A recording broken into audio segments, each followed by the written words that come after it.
The Flash Vertical Velocity at Six Flags Great Adventure is an amazing roller coaster that I was extremely lucky to be able to ride this year on opening day. But it has one really big problem: its capacity. If you do not know, the Flash is the very first Vekoma Super Boomerang in North America, and it is a great model, but since it's a boomerang, it can only run one train, which caused it to have really poor capacity. But while I was at Six Adventure, it was basically the highest since all the rides had one train operations. But there is a solution for this problem with its capacity, because most of the time it takes a while for them to load and dispatch its trains, and that causes you to have to wait a lot longer. But this could be fixed with an extra worker. But since they and most other amusement parks are low on workers, that would be a problem to be able to have another worker working at the ride. But that also has a solution.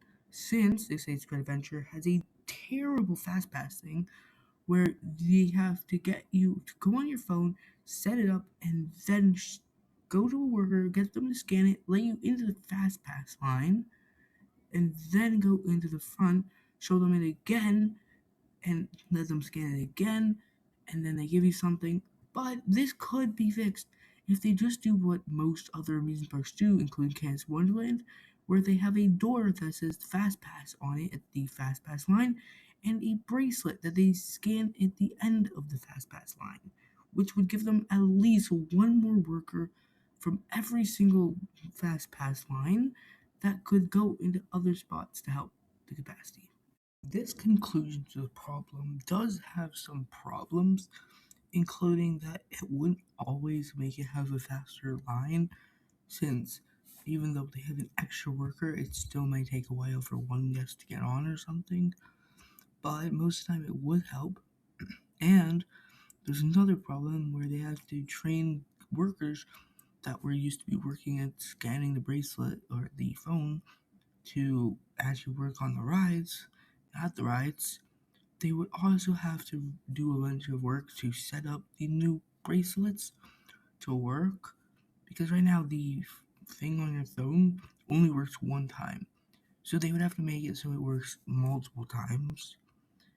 This would also help eventually, though, because they would have more workers in every little spot that could help with the lines that are really long, like Nitro, Jersey Devil, or El Toro.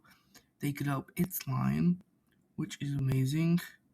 They could also make them so they have multiple trains on, because when I went, they only had one train, and I'm pretty sure, I'm not 100%, that they need more workers to run more trains, so that could also help other rides' capacity, but they would just have to train the workers first. But in the long run, this would help every single ride in the park to have a better capacity and a faster line.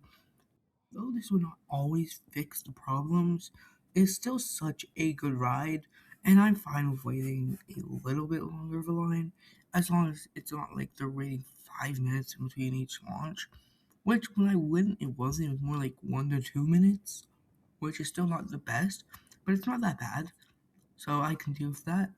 But it's such a good coaster, and I wish that they had a dual station like this Fen Spiral's gonna have, where it moves over, but that's impossible for them to put in now, so that's not going to happen. But hopefully they find some way to fix this capacity once they become a bigger park again. But thank you for watching, and I hope to see you next time.